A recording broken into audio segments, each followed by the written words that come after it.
Well, the retirement was significant because it doesn't happen. Think of all the revolutionary leaders who don't retire. That's the trend. During the revolution, the British propagandists would constantly say, why are you revolting against one King George III, when you're only just going to get another one in George Washington, King George, another King George. They would point out that all popular revolutions, all military leaders, they just take power.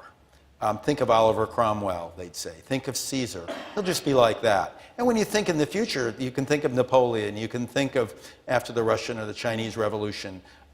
That's what happens. And the fact that Washington voluntarily stepped down from office. He had said during the war that he would resign, the cessation of hostilities. When that was told, when King George asked the expatriate American painter over there, Benjamin West, what do you think Washington will do when the war's over? He says he'll retire. And he said if he does that, he will be the greatest person in the world. And he did it. And that sent a message that still resonates to today. That is, we are under civilian rule. Our military is not just going to take over as typically happens and historically happens and often. We're going to have, as Washington would say, a government of the people. That was his phrase often.